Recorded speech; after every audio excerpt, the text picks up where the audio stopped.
selamat datang kembali di DPI Dagri New Season. Aduh, kita udah masuk ke episode kedua. Harusnya sih membawa semangat baru ya. Mudah-mudahan nyaman juga JM Team ngobrol-ngobrol di sini.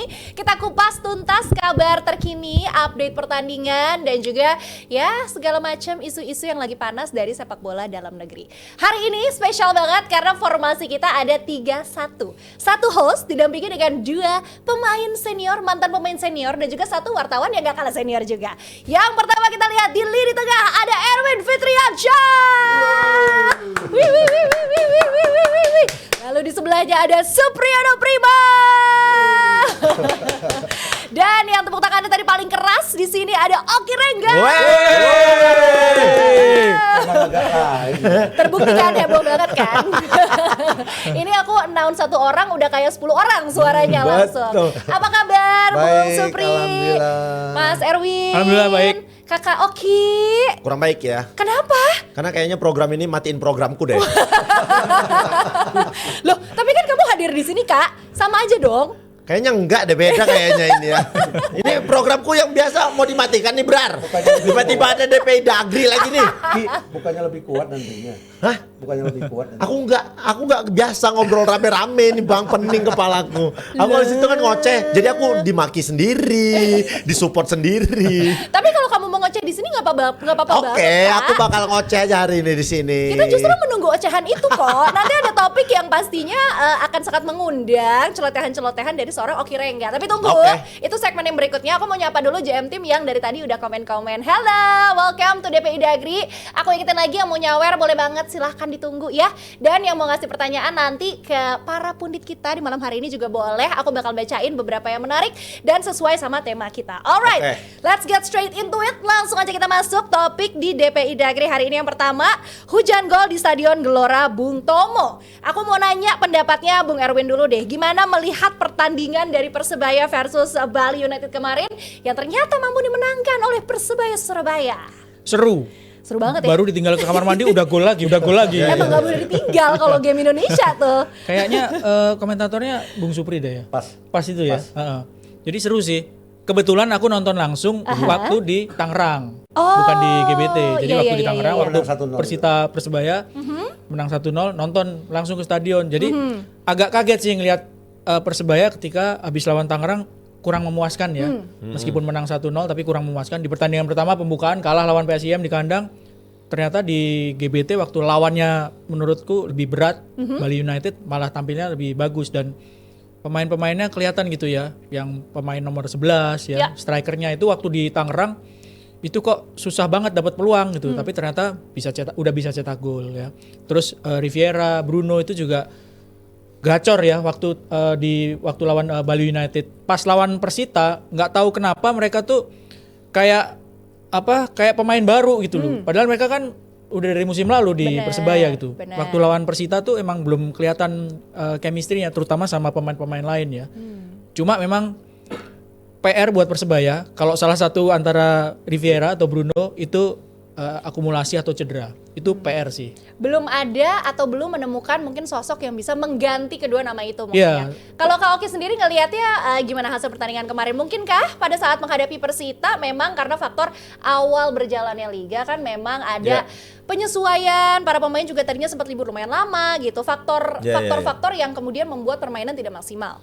Kalau aku sendiri pribadi sebenarnya pertandingan Persebaya lawan Bali nggak nonton secara full pertandingan. Yang nonton malah pertandingan lawan Persita sebenarnya Persebaya. Makanya ketika dia berhasil menang 5-2, sepertinya faktor tuan rumah dan didukung oleh supporter yang bisa bikin mereka tampil lebih baik lagi. Ketika lawan Persita sebenarnya cukup baik, tapi kayaknya bukan penampilan terbaik mereka. Kemarin lawan Bali ngelihat hujan gol juga di pertandingan tersebut tuh kayaknya ada dukungan dari supporter yang bikin pemain Persebaya itu secara main jauh lebih bisa menikmatin pertandingan aja sebenarnya kemarin itu. Kalau Bung Supri kan kemarin jadi komentator nih.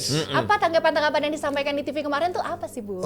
Memang banyak transformasi yang berbeda yang terjadi di pertandingan ketika mengalahkan Bali ya. Transisi terjadi di kedua kesebelasan, baik itu Persebaya ataupun Bali. Di pertandingan pertama mereka tidak perform, nggak impresif, kemudian menang 1-0 di laga away.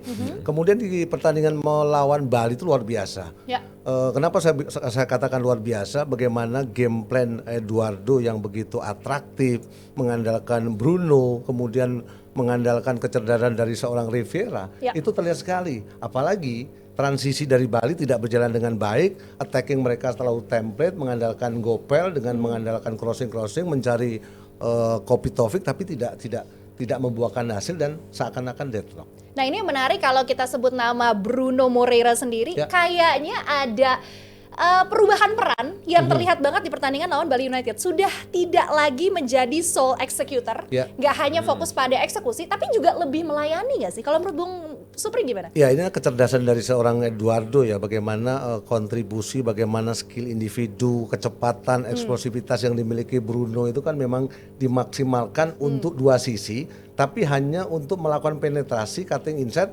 mencoba merusak koordinasi lini pertahanan dari Bali, dan memang dampaknya luar biasa. Apalagi timing, positioning, dan insting dari seorang Rivera kan pantulan bolanya memang sangat melayani sekali gitu. Kalau Bung Erwin ngelihat nama-nama yang dimiliki sama Persebaya Surabaya sendiri, selain dua nama besar tadi itu seperti apa, dan kedalaman skuadnya juga untuk mengarungi Super League musim ini gimana, Bung? Pemain barunya itu kan kayak Mihailo yang nomor 11 tadi ya, Mihailo, terus ada posisi sayap kirinya namanya Dejan Tumbas. Kalau Tumbas tuh kalau orang Jawa beli. Iya, aku baru mau bilang Tumbas tuh ada tahu influencer yang suka ngomong Tumbas. Jadi Dejan beli gitu ya. Si Dejan Tumbas ini sebetulnya kan sebelum main di Persebaya itu kan awal-awal musim, awal-awal datang. Sebelum datang itu kan main di Kazakhstan, itu pemain terbaik loh. Jadi potensinya itu belum, kalau menurut saya itu belum keluar gitu ya, si Dejan beli ini, Dejan Tumbas ini ya. Mihailo oke lah sudah bisa cetak gol gitu, tapi untuk bermain bersama tim Persebaya terus kalau misalnya mau dijadiin salah satu penantang juara kurang tajam kalau Mihailo. Servisnya Rivera seperti itu, Bruno seperti itu, harusnya bisa lebih tajam, atau mungkin karena memang belum ketemu nih chemistry-nya seperti apa gitu. Jadi pemain-pemain barunya ini belum terlalu keluar ya potensinya gitu ya. Justru pemain-pemain lokalnya seperti Malik Rizaldi ya, terus Tony luar biasa mainnya kalau menurut saya ya. Perannya beda loh. Tony perannya beda. Iya, salah satu pemain muda yang dia jadi holding loh, pemutus. Jadi harus jadi player to watch sih gitu ya. Indonesia U23-nya kan ada Tony. Nah, itu kalau Tony dikasih kepercayaan terus bisa bermanfaat buat tim nasional. Cuma kedalaman skuadnya ini yang nggak cukup untuk 11 orang kan, ini kan maraton sampai 30 sekian pertandingan gitu. Nggak tahu siapa yang capek, nggak tahu siapa yang cedera, akumulasi. Nah ini kedalaman skuad Persebaya ini bisa jadi PR juga gitu. Berarti balik lagi tinggal pinter-pinternya sang pelatih gimana ngeracik nama-nama yang udah ada dan belum well perform, karena sekali lagi Super League ini lumayan panjang ya, ada 30 sekian pekan. Kak Oki ada tips dan trik nggak sih sebenarnya dulu waktu jadi seorang pemain? Wah, kalau masalah tips dan trik waktu jadi pemain nggak terlalu bisa saya share ya, soalnya saya jarang main kalau itu. tapi kan kamu orangnya supel nih Kak. Aku mau bridging dulu nih. Tapi benar sebenarnya kalau melihat kompetisi yang baru bergulir 3 pekan, gue suka. Lo jujur banget. Jujur.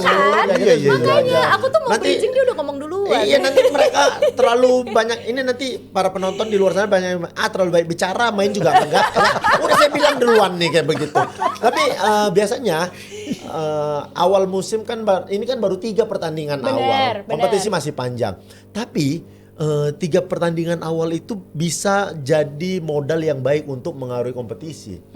Kita ambil contoh sekarang kayak Bayangkara ya. Bayangkara baru aja naik lagi ke Super League, kasta tertinggi, tapi dia belum dapat perform yang oke. Selama 3 pertandingan, dia baru 2 ya. Dia juga 3 pertandingan. Selama 3 pertandingan ini dia belum mendapatkan perform yang oke. Sementara tim-tim lain yang baru naik juga ke Super League, mereka punya perform yang menjanjikan. Nah, ini tuh bisa bikin pemain, bisa bikin tim tuh kondisi ruang gantinya jadi nggak kondusif kayak begitu. Makanya sebenarnya awal yang baik ketika saat ini tuh Borneo 3 pertandingan dia sapu bersih. Kita nggak tahu nanti ke depan seperti apa. Paling nggak dia udah punya modal bagus di awal. Ini aku berpikir Dewa United aja dengan skuad yang mewah kayak begitu, ngawalin musim yang seperti ini, kayaknya bukan awal musim yang baik buat Dewa United dan mereka harus cepat-cepat berbenah untuk pertandingan selanjutnya. Kayak begitu. Iya. Lawan Persebaya kan? Iya, setelahnya lawan Persebaya lagi. Persebaya. Makanya sulit sekali. Ini ada Persebaya, ada Malut yang secara skuad oke, ada Persija. Ini oke sekali nih Super League musim ini nih. Asik. Rame ya, seru ya. Seru. Kak, kamu tuh kalau udah ngoceh panjang lebar, aku tuh suka banget. Asik gitu ya. Kenapa sih? Kamu nggak ngoceh aja aku suka. Itu dia yang ketemu. Aku sambil bantu betulin dikit ya, Bung Super ini tadinya agak kurang pas. Nah, yang sebelah sana aman ya, benar ya? Aman. Aman semua. Oke, Supri lanjut. doang yang dibenerin kita enggak sih. Kalau aku benerin sebelah situ takut, tangannya panjang banget. Pencuri kah? Panjang tangan.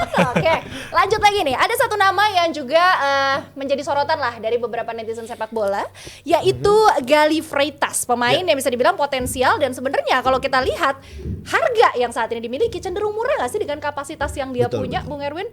Bisa jadi. Iya. Gali ini juga punya keuntungan karena dia kan bukan newbie di sepak bola Indonesia. Sebelumnya kan main di PSIS. Waktu main di PSIS juga lumayan lah ya, lumayan bagus gitu ya.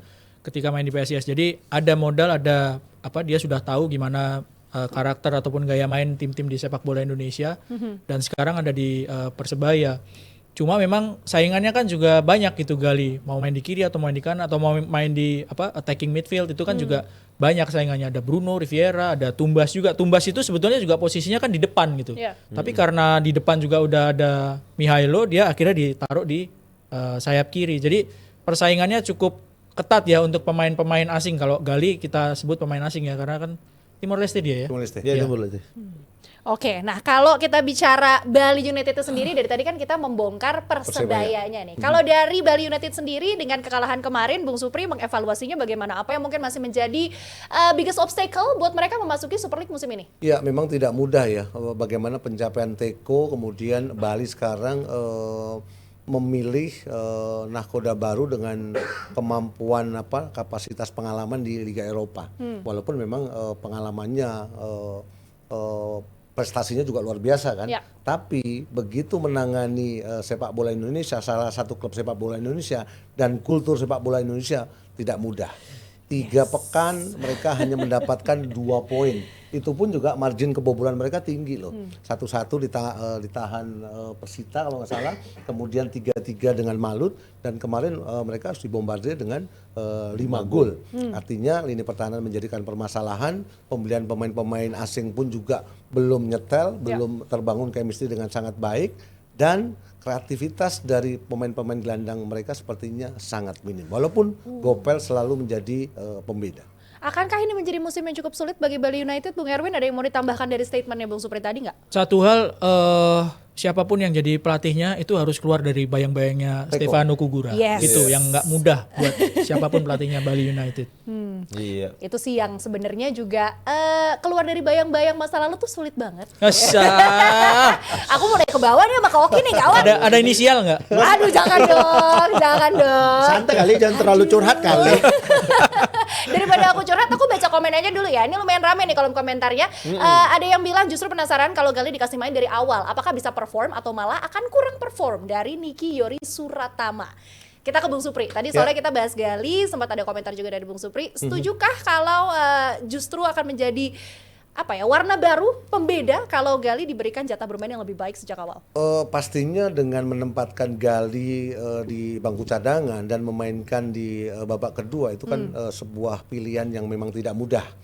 Artinya Edu mencoba untuk mencari pemain yang sesuai dengan kebutuhan. Karena kita ketahui Malik Rizaldi juga pemain yang awalnya bermain dengan Rivera di Madura, sangat impresif, sangat konsisten, sehingga di babak pertama dia selalu diduetkan dengan Rivera. Itu menjadi opsi ketika Bruno penetrasinya deadlock, Bruno selalu dapat marking, dan terlihat sekali bahwa Rivera ketika memiliki bola untuk progresif ke depan, Rizaldi yang selalu memiliki pergerakan yang membahayakan. Oke, Kak Oki, anything to add?